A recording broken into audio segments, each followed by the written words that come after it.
Welcome guys, back for part two. It's time to do more advanced trig equations. So these are going to be equations involving trigonometry that have either more than one trig function in them or a higher power of some sort of next level solving here, right? All right, so let's start with something straightforward. For example, cosine x times cotangent of x is equal to 5 times cosine x. Okay, now of course it has more than one trig function in it, you can see, but the actual structure is not that complicated, right? I do notice that I have this cosine bit in common. So the first thing I'm going to try, as always, is to separate and conquer. Don't say divide and conquer, it gets confusing. Separate and conquer here, right? What I want to do is I'm going to use factoring. And of course, if you use factoring, remember rule 1 on factoring and solving, got to have equals 0.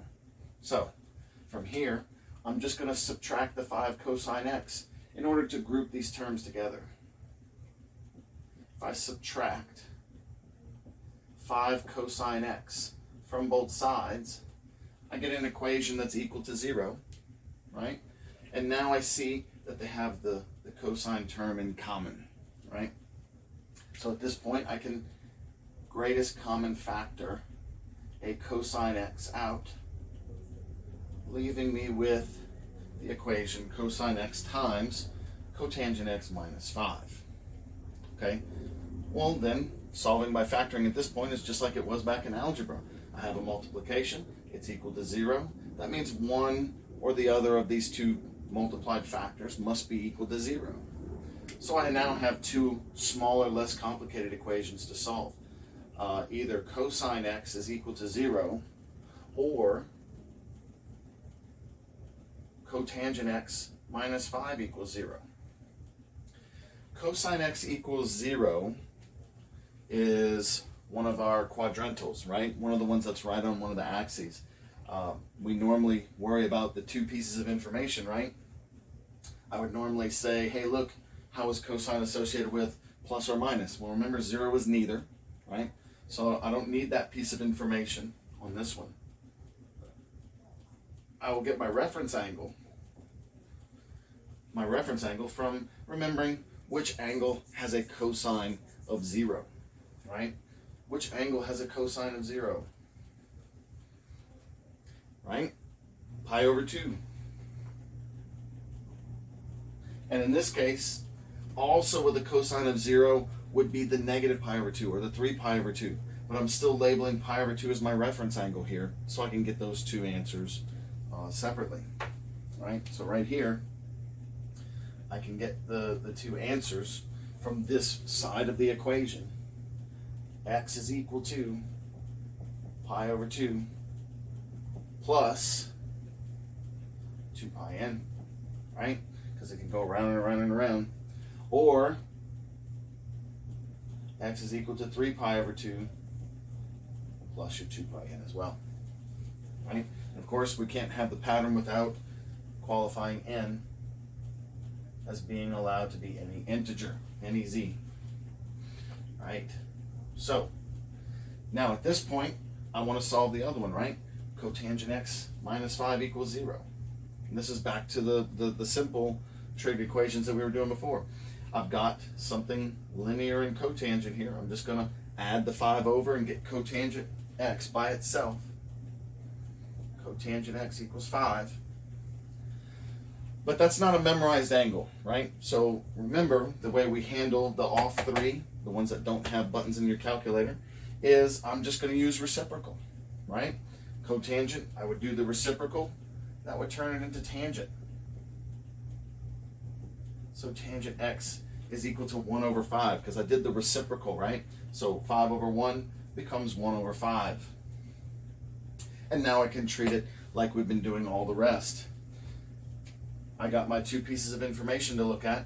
Where is tangent positive, right? That's going to tell me quadrants 1 and 3. And then how does tangent relate with the 1/5 ratio? That's going to give me my reference angle as the arc tangent, or the inverse tangent of 1/5, right? Inverse tangent of 1/5. Then I'm going to get an approximation for that. Let's do that in radians. Inverse tangent 1/5 in radians. 0.19739. So let's go with 0.197. That'll work. Okay. So then let's finish this up, right? Let's finish up with getting the generic answers for x with the tangent here. Now remember, tangent's the one with the trick, but I'm going to write them out separately first, and then I'll show you the trick after. So tangent, right here, I have my two answers, right? X is something or x is something else, and these are going to be approximate, right? The two quadrants that we picked were quadrants 1 and 3. Remember, in quadrant 1, the reference angle and the answer are the same thing. So for this first answer right here, I'm just picking the same thing as the reference angle, right? Plus 2 pi n. Now, what about quadrant 3? Quadrant 3, reference angle is here, but where's my answer angle? Coming from the positive x-axis here to here, right? So that's going to be pi plus the reference. Pi plus the reference angle, right? So you have your nice pi button on your calculator, right? You can just hit pi plus, and if this inverse tangent was the last thing you wrote, you can hit second and the previous answer button, and I get 3.33898. Let's just go with 3.339 plus 2 pi n. And again, don't forget to qualify your n as being able to be any integer, any z. Right? Okay?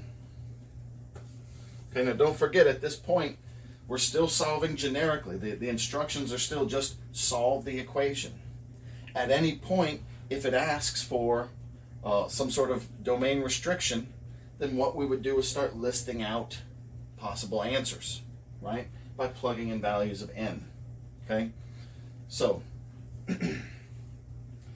for this particular equation, let's say, let's go ahead and get an example of that in here. Let's say that the equation right here came with that x had to be somewhere between 0 and 3 pi, right? Let's say that they're restricting us to that. Well, that's sort of an uncommon restriction, but that's okay. I'm just trying to pull something off the wall here, right? A lot of times they'll say 2 pi, a lot of times they'll say 1 cycle or 2 cycles, whatever. But let's say we have the restriction, right, between 0 and 3 pi. So I'm just going to start listing out the answers here for each one of these patterns, right? Pi over 2. Pi over 2 is when n equals 0, right? If I do n equals -1, it's going to become negative right here, because pi over 2 minus 2 pi would become negative. So I don't even start there. The only time you're going to let n be negative is when you know that your limit can go into that negative zone, right? Because we always start kind of at a base level. All right, so I'm letting n be 0 here for this one, right? And same thing here, right? You can start with the pattern there. We'll do that in a minute. All right, so pi over 2. Then let n equal 1. Pi over 2 plus 2 pi is going to be 4 over 2 plus 1 over 2, right? 5 pi over 2, right? which is 2.5 pi. And we can go all the way up to 3 pi. So that's still a good answer. I'm going to keep it, right? Okay. Next, what would be n equals 2, right?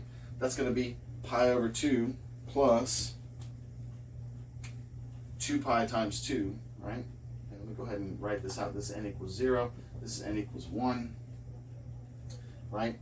N equals 2. Okay?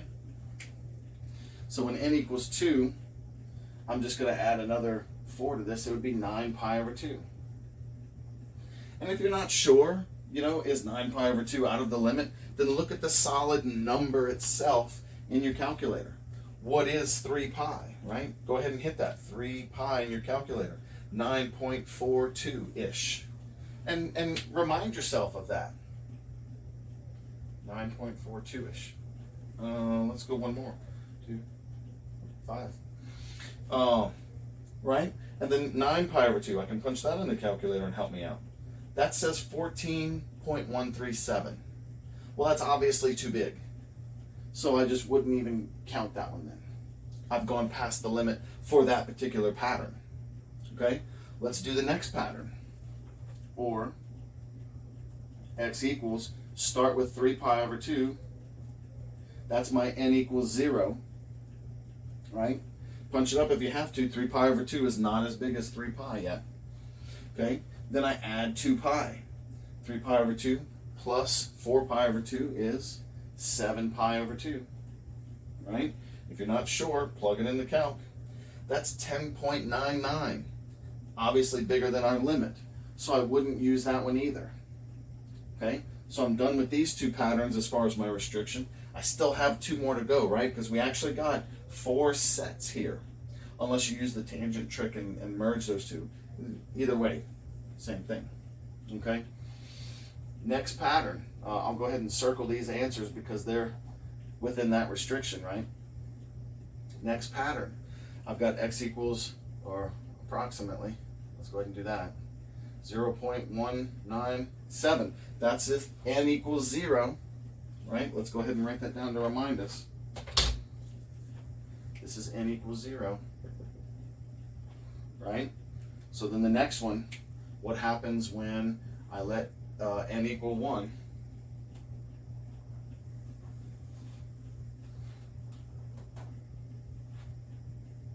Right? N equals 1. So let's see what happens. I'm going to have the 1.97 plus 2 pi times 1. Right?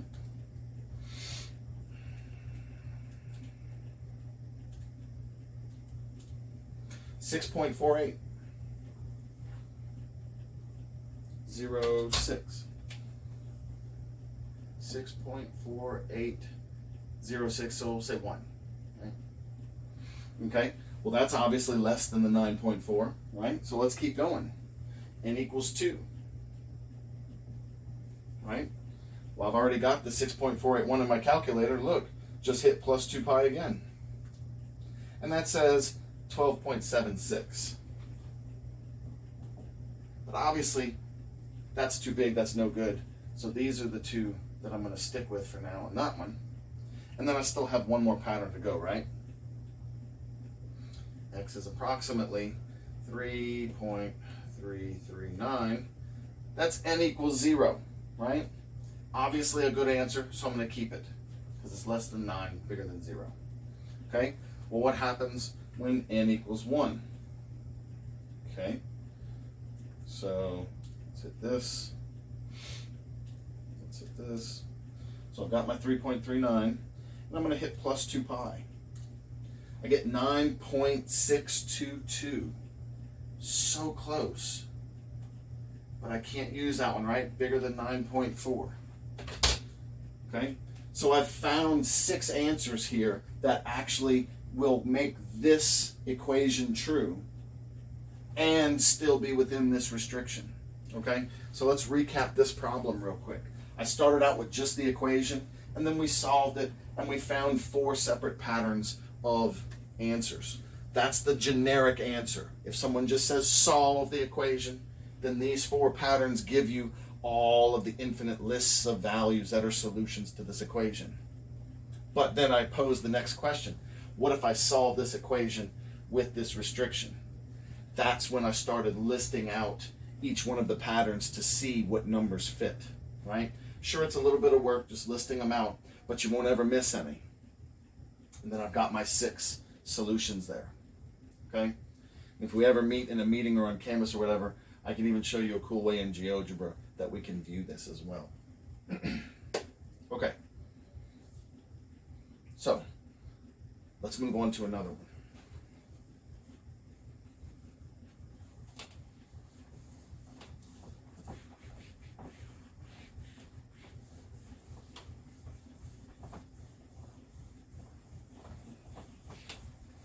All right. So next, 8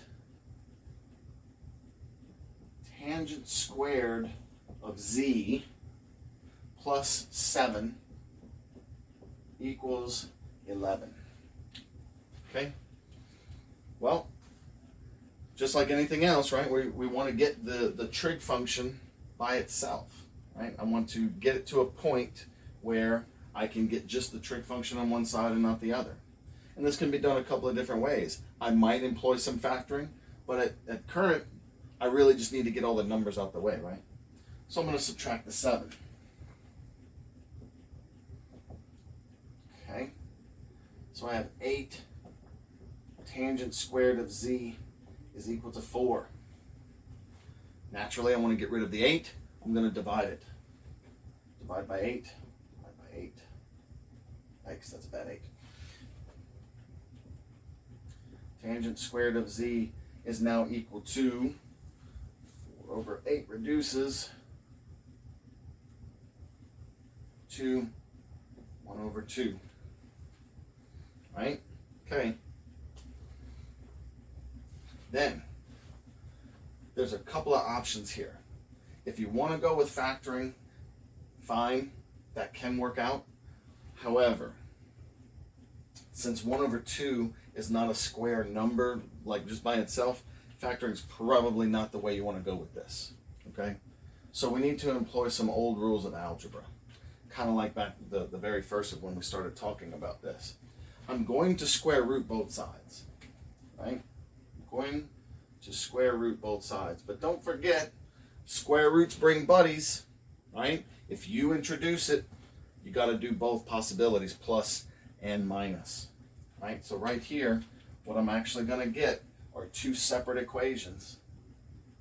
It's going to say tangent of z is equal to the positive square root of 1/2, or tangent of z is equal to the negative square root of 1/2.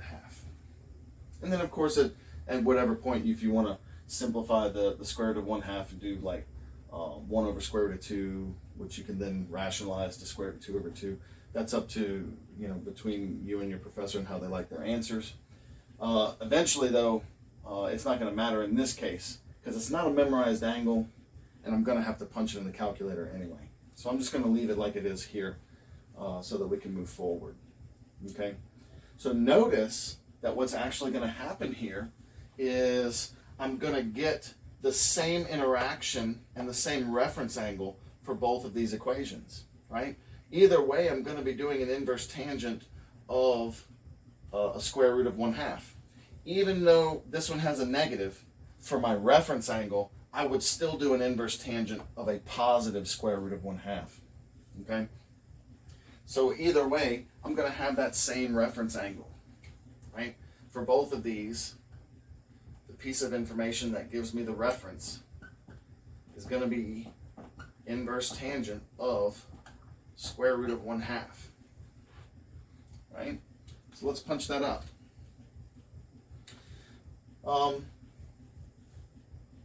Go with degrees this time, right?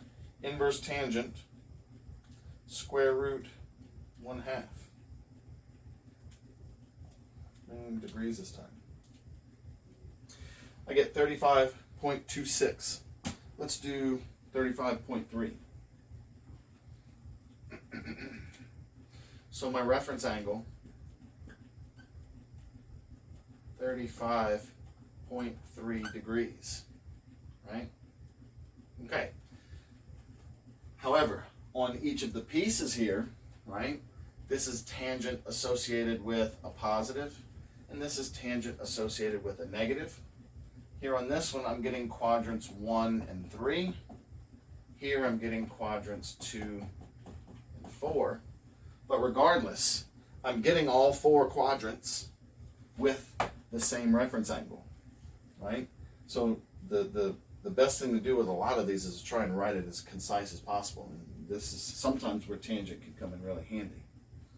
Okay, so let's go through. I've got 4 patterns to write here. I've got one for each quadrant, right? This will be my quadrant 1. And quadrant 2. Quadrant 3. And quadrant 4, right? Quadrant 1, don't forget, it's always the same as the reference angle. I've got my 35.3 degrees plus 360 degrees times n, right? And remember, eventually we're going to have to qualify n. N is going to be allowed to be any integer.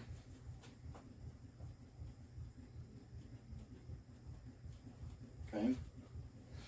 All right.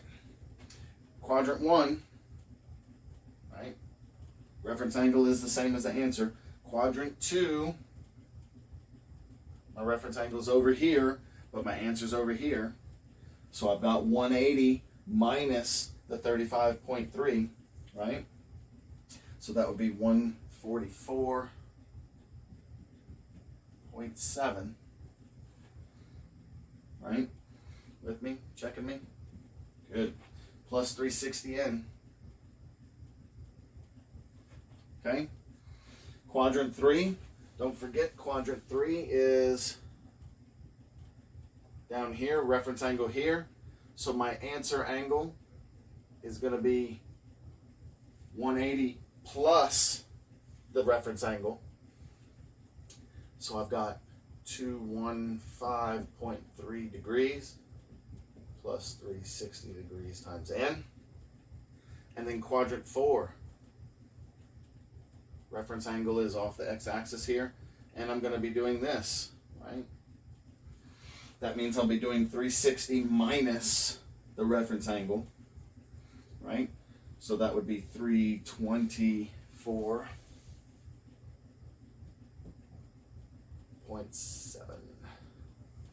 right? Always double check me, because you never know. Now also don't forget that I'm able to consolidate this with tangent, right? Just as a side note. Technically, for most trig equations, we could say we're technically done just finding the patterns of the solutions here. But I just want to have a little side mention. Don't forget, with tangent, I can actually merge some of these, right? I can actually merge the quadrant 1 and the quadrant 3 answers together. Here, let me requalify n somewhere else. We'll just put it over here. N is allowed to be any integer, right? Okay. So I can merge the quadrant 1 and 3 answers together, right? This one and this one I can merge together by doing the 35.3 degrees plus 180 degrees times n, right? Because remember how I formed the 215.3 was I added 180 degrees to the 35.3 to get from here to here. So if I were to allow the n to just go by 180s like that, I actually can merge those two together, right? And then same thing for these other two. Quadrants 2 and 4 can be merged together the same way using the base angle 144.7 and then adding the 180 degrees times n. So if you ever get asked, about a tangent question and maybe they're wanting you to do the merging, just so that you know that that does exist. A lot of times on my tests, I don't distinguish between the two because these are all the correct answers. It's just a wider spread of the patterns there. Okay. All right.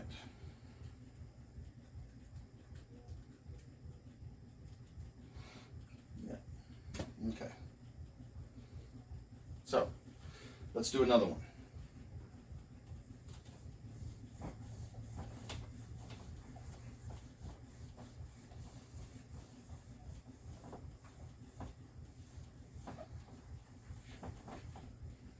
So what happens when I have more than one power, right, of a single trig function? So 3 sine squared x plus 2 equals 7 sine x. Okay, so we actually have a quadratic in sine, right? Remember, the goal is to solve for sine x equals some number first, so that I have the trig equals a ratio, right? So the first thing I'm going to want to do is notice that since this is a quadratic, I have a couple of ways that I can actually solve this and get something where I have sine x equals number, right? I can either factor a quadratic, or I can use the quadratic formula on a quadratic, right? And that just depends on your factoring skills, and of course, if the thing is actually factorable in and of itself, right? I prefer to just go ahead and always say, let's just fall back on the quadratic formula. So first things first, I subtract the 7 sine x from both sides to get it in standard quadratic form, right? And just like any quadratic, whatever the object in the middle is, usually there's just x here, right? If it's just a normal quadratic, it's x squared and x. But whatever the middle one is what you're actually solving when you use the quadratic formula, right? If you remember, the quadratic formula was ax squared plus bx plus c equals 0. Maybe I won't use x because we already have an x in here somewhere. A y squared plus by plus c equals 0. Then from the quadratic formula, y equals negative b plus or minus square root b squared minus 4ac all over 2a, right? Now notice what I've done is I've taken whatever's in the middle, the y, and that's the thing you're solving in any good quadratic, okay? So same thing here. Sine is the thing I have in the middle, so sine x is actually what I'm solving when I'm setting up the formula. And then everything else in the formula, right? B's, A's, and C's. A is 3, B is negative 7, C is 2. So sine x is equal to negative 7 plus or minus square root negative 7 squared minus 4 times 3 times 2 all over 2 times 3, right? And then I simplify from there. We have negative 7 is 7 plus or minus, I have the square root of 49 minus 12 times 2 is 24, and then all over 6. 49 minus 24 is 25. So I have 7 plus or minus square root of 25 over 6. And of course, square root of 25 is 5. So I can simplify that piece. And boom, since the radical is gone, I can actually go ahead and split it up and get my two values here, right? 7 plus 5 over 6 is 12 over 6, which is 2, right? 7 minus 5 over 6 is 2 over 6, which is 1/3, okay? Now, don't fall into the trap here. We didn't solve the equation, right? Remember, what we just solved for was sine x. So I have sine x equals 2 and sine x equals 1/3. I have two actual trigonometric equations to solve at this point. So go ahead and follow from there. Sine x equals 2 or sine x equals 1/3. This one right here has no real solution.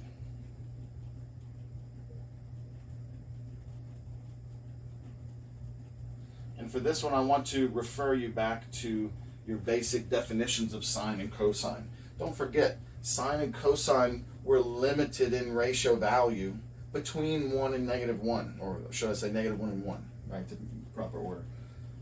There is no angle on our standard angle rotation that if you take the sine of it will give you a value of 2. It's simply impossible, because the opposite side of any triangle, any right triangle, is never bigger than the hypotenuse. And we have opposite versus hypotenuse with sine. So it's simply just not possible for sine or cosine to be equal something outside of the -1 to 1 range, right? So that comes from our basic definition of sine. This one, however, is just fine, right? Sine x equals 1/3. We can solve like we've been solving the last several that we've been doing, right? I have the two pieces of information. Sine related to something positive, right? And sine related to the 1/3 ratio. Sine being positive means that I'm going to have quadrants 1 and 2. And then my reference angle is going to be the arc sine, the inverse sine of 1/3. Okay? So let's punch that up. Let's do it in degrees. Inverse sine 1/3. 19.47. Let's do 19.5. Approximately 19.5 degrees for my reference angle, right? In quadrants 1 and 2. Okay? Don't forget, quadrant 1 is the same as the reference angle. So in this case, x would be approximately 19.5 plus 360n. Or for quadrant 2, right? Remember, in quadrant 2, the reference angle is over here on the left. My actual angle is from the positive x-axis. So I'll be doing 180 minus the 19.5, right? So 160.5 degrees plus 360 degrees times n. Okay? Okay. So the main thing to remember with these equations like this is not to get the quadratic portion mixed up with the trigonometric portion, right? We have all kinds of methods that you've seen thousands of times probably for dealing with quadratics. If you can get it into the same format, right, both the same trig function, then you simply use factoring or formula. Usually I prefer formula, it's quicker, more efficient, concise. And then you can still treat the trigonometric portion afterwards. Okay? All right. I have one more of this type of example to show you.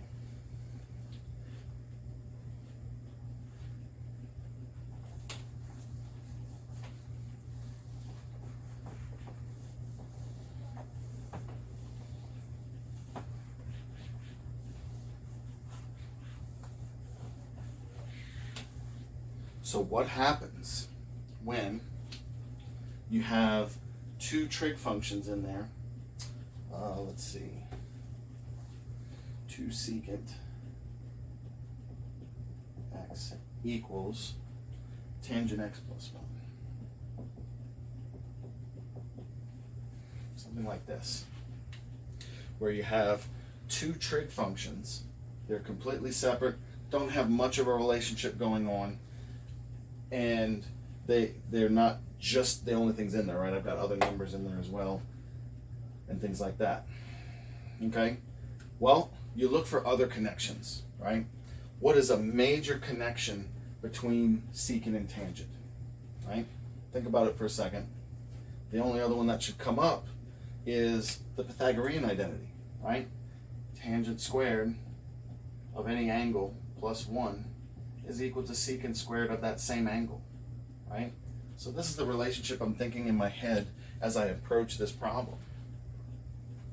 But wait a minute, I don't have the squares, right? That's okay. It's okay to put them in there, right? But you have to remember that anytime you bring in a squared, which we're about to do, it's possible that you bring out extra answers that are false, okay?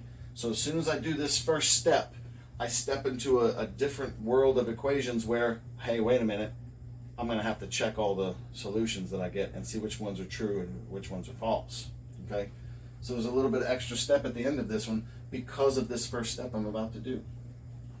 I'm going to square both sides here, right? So I'm going to square. And don't forget, when you're squaring this binomial here, I can't just square the tangent and the 1. I'm going to have to FOIL that out. Okay, so on the left-hand side, I've got 4 secant squared x. And on the right-hand side, I have to write tangent x plus 1 twice and FOIL it out. Tangent squared x plus 2 tangent x plus 1. Okay, now you may be thinking, that just made a worse mess of everything. Whoa, right? Sure, except now I have this connection between secant squared of theta and tangent squared theta plus 1, right? So right here, I can make a replacement, and then everything will be in terms of tangent, and we can make it all better, right? So right here, this is going to end up being 4 times secant squared x is equal to tangent squared x plus 1.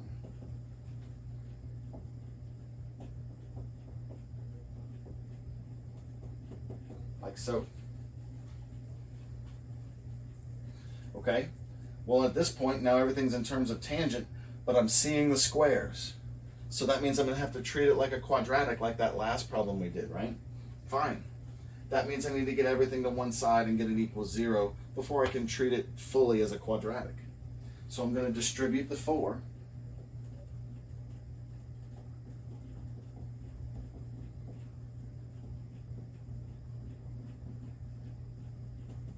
Like so. And then I'm going to subtract everything to one side or the other. To be honest with you, I'd prefer to have my tangent squared positive, so I'm actually going to subtract all of these, right? I'm going to subtract all of these to the left-hand side. So 4 tangent squared minus tangent squared is going to give me 3 tangent squared. There is no singular tangent on this side, so I'm just going to get minus 2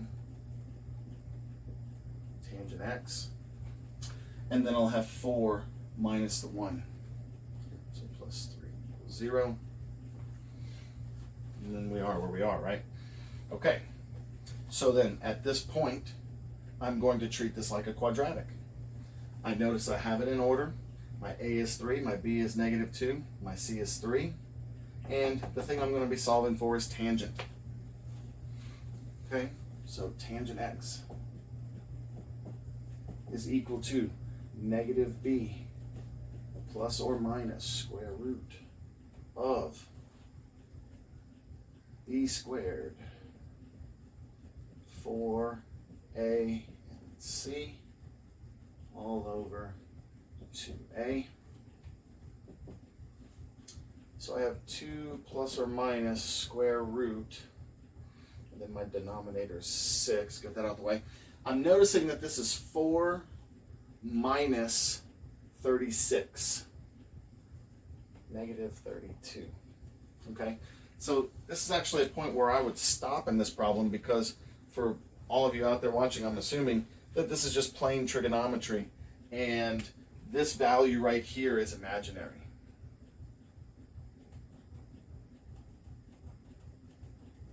Okay, so at this point, dealing with a mixture of trigonometry and imaginary is probably beyond the scope of what you would be interested in dealing with. And for any of my plane trigonometry classes, that'd be true as well.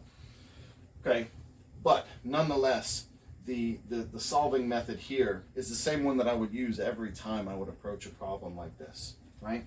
You would have, at this point, if this was something I was able to just get a plain number from, instead of an imaginary or complex one, then tangent x equal to the number, and then I could solve it the same way we've been doing with all of our other trig questions there, okay? So I hope the process here is helping you see that. Okay.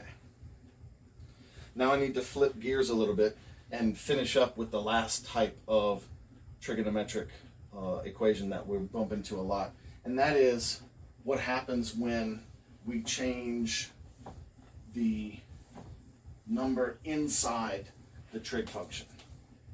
Okay, so the number inside the trig function, for example, the frequency like this, sine of 2 theta is equal to 3/7. Okay. Now, of course, we have identities for sine 2 theta, for cosine 2 theta, for a lot of those things.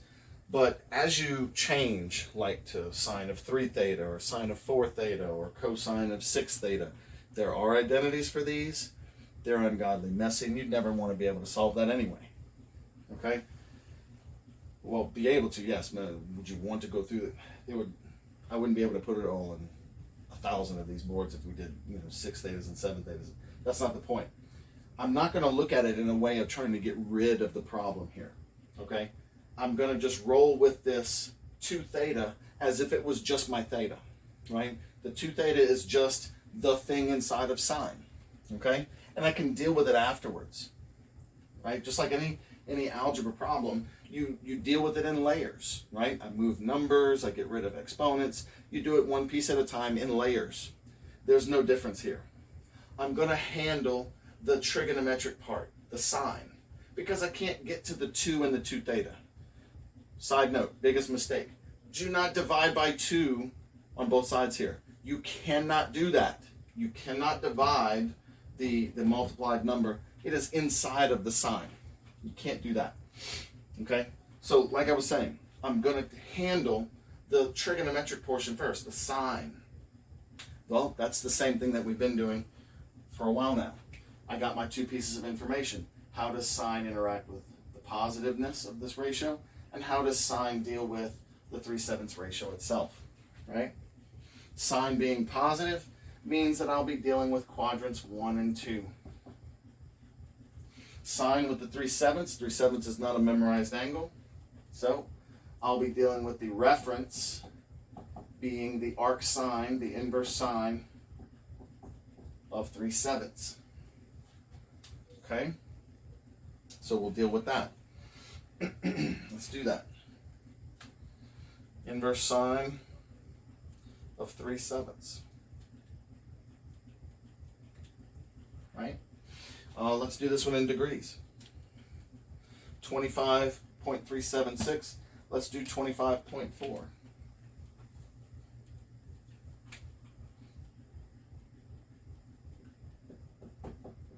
Degrees. Okay? So here we go. I've got my reference angle, right? And I've got my quadrants. Okay? So remember, quadrant 1, the answer angle is the same as the reference angle. In quadrant 2, reference angle is over here, answer's over here. Right? Okay.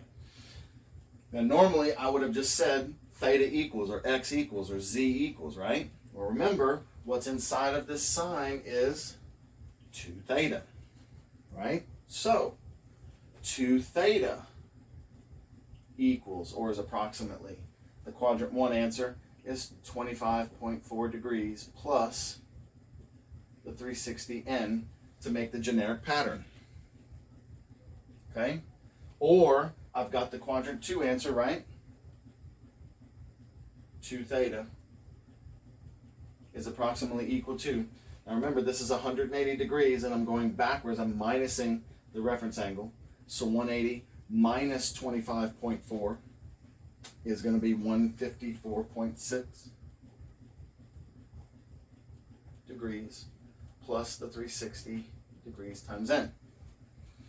Okay? So I've handled that exactly like all of the other trig functions, right? All of the other trig equations, I mean, exactly.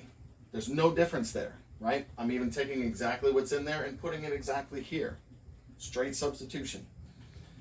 But I haven't finished solving for theta, right? The rest is algebra. How do I get rid of a multiplication by 2? We divide by 2. So let's do that. Divide by 2. But of course, whatever I do to one side, got to do to the other. So I divide by 2 here and here. Right? Divide equally across all things. And so I'll do the same thing for this one as well. Divide by 2, divide by 2, divide by 2. Okay? So let's see. I'll have, what, 12.7. Let's double check me on that one.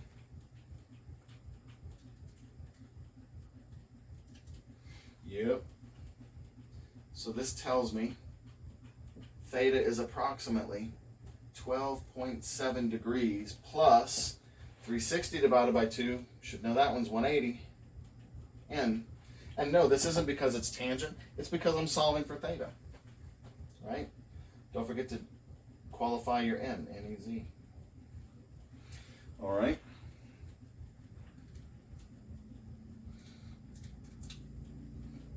So then in my bottom one here, I've got theta is approximately 77.3 degrees plus 180 degrees times n. And there we have it. I have my generic patterns again. And again, sometimes with these problems, especially with these ones where the argument has been changed, where the phase has been changed in these things, the frequency, I call it sometimes. When they change that in these, they love to throw in, okay, now just do between, 0 and 2 pi or whatever. And what you'll often find is that you'll get more answers than usual. Notice the period changed, right? And you should recognize this also if you've ever done any graphing on these things before. The period typically is 2 pi divided by whatever this number is, or 360 divided by, and notice that's exactly what happens. You end up getting the 360 or the 2 pi divided by the frequency number. And that's not a coincidence. It's happening for the same reason, right? You'll find that if you did have a restriction on here, very often you'll have more answers than if you didn't have the new frequency on it. Okay? All right, so let's do another one.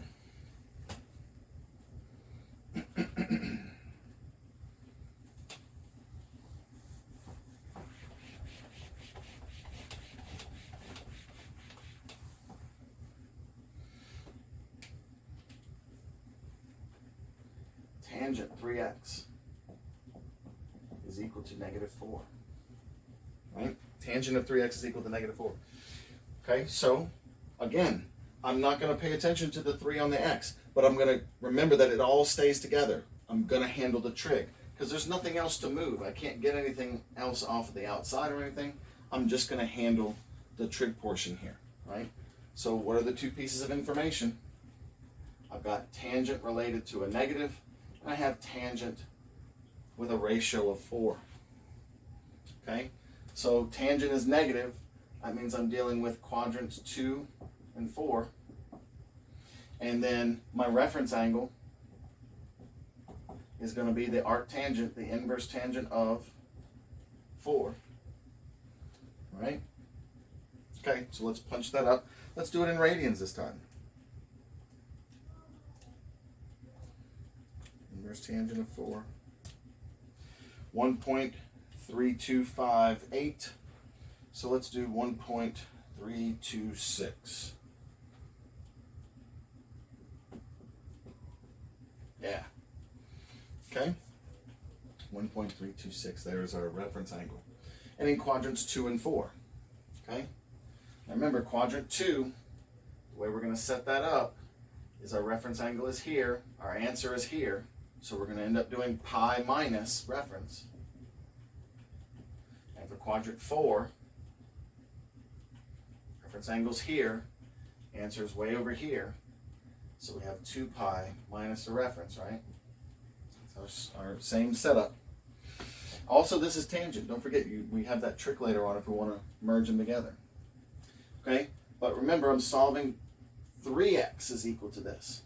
So 3x is approximately equal to the quadrant 2 answer, right? I'm going to do pi minus. I get 1.816 for my angle, and I'm not doing the crimp up yet, so I'll just do plus 2 pi n. Right? Plus 2 pi n. That's our normal pattern that I do with all of them. You can do the trick with tangent later if you want to do just the pi n. That's fine. Or my quadrant 4 answer, 3x is approximately equal to, do the original again, and do 2 pi minus. I get 4.957 plus 2 pi n.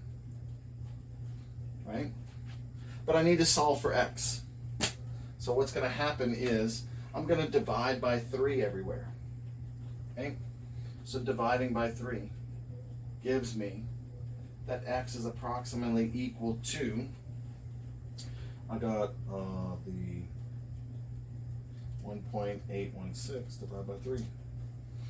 So 0.61, let's say. Plus, now don't forget to divide everything by 3. This is going to be 2 pi over 3 times n. Right? 2 pi over 3 times n. And then lastly, dividing by 3 in this other one here, I've got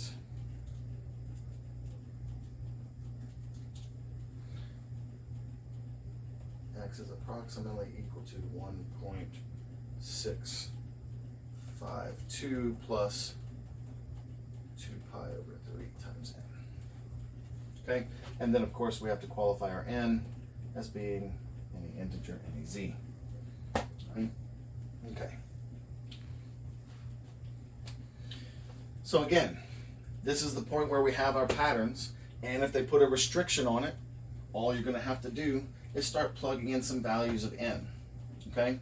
It's pretty cut and dry also with these. You'll find that if they do put, like, say, a 1 cycle restriction, what's everything between 0 and 2 pi? I'm noticing that my frequency is 3 here. So you can expect 3 times as many answers because you can fit 3 cycles into 1 now when you change the frequency like that. Okay? So if there was a restriction on this, you can expect 3 times as many answers, you know, depending on the problem. Okay, now one more example, then we'll end this. What happens if your angle there is not a whole number? Cosine 3/5 theta is equal to 1/2. Right, something like this. Again, big key, don't panic. You already know how to handle this. The 3/5 theta is, again, the object you're going to solve for. Because I'm doing it in layers, I'm going to get rid of the trig first, right? What are my 2 pieces of information here? I've got the cosine mixed with this thing being positive, and I've got cosine dealing with the 1/2 ratio, right? So where's cosine positive? That's going to be quadrants 1 and 4. And then here my reference angle is going to be whatever angle has a cosine of 1/2. You know this one, right? Cosine equals 1/2 when your angle is 60, or in radians, pi over 3, right? So pi over 3 is my reference angle in quadrants 1 and 4. Okay? So again, I have, instead of just theta, I have 3/5 theta. And in the first quadrant, that was my first selection, I'm just going to have the same as the reference angle, right? That's quadrant 1, same as a reference angle. What about quadrant 4? Let's think about that for a second. So I've been drawing it for you. Think about it. Quadrant 4. How do you do quadrant 4? Right? Quadrant 4, reference angle off the x-axis. So that means this is my answer over here, right? So I'm going to have to do 2 pi minus the reference. Okay? So that would give me 3/5 theta is equal to 2 pi minus pi over 3. So that would be 5 pi over 3. Okay? And then, of course, don't forget your patterns, right? Plus 2 pi n. Plus 2 pi n. And, oh, well, when we finish, I'll qualify the n. And we'll qualify it afterwards. Okay? Now, before we were dealing with whole numbers. We don't have a whole number here, but that doesn't change the algebra of the situation. I still have a multiplication that I would like to get rid of with a division. And remember, to divide a fraction, I simply do the reciprocal and multiply. So all I'm really doing here is I'm going to multiply both sides by 5 over 3. Same thing here. I'm going to multiply everything by 5 over 3 and just distribute it in. I'm going to multiply by 5 over 3 here and here. And then multiply everything here by 5 over 3. Okay? So let's see what we get here. We're going to get that theta is equal to 5 pi over 9 plus, and then 2 pi times 5/3. That's 10 pi over 3 times n. Right?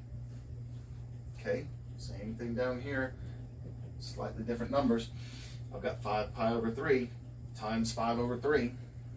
So we have 25 pi over 9 plus the same 10 pi over 3 times n. And then, of course, don't forget to qualify our n as any valid integer.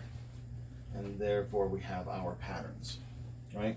And again, if someone were to then restrict your equation by saying, hey, just give me one cycle, give me everything just from 0 to 2 pi, the thing to do would be to start plugging in values of n. Start with n equals 0, then go to n equals 1, then n equals 2. Find all of the ones that fit that pattern, okay? So I hope this was helpful. Please email me or let me know if you have any questions. Thanks.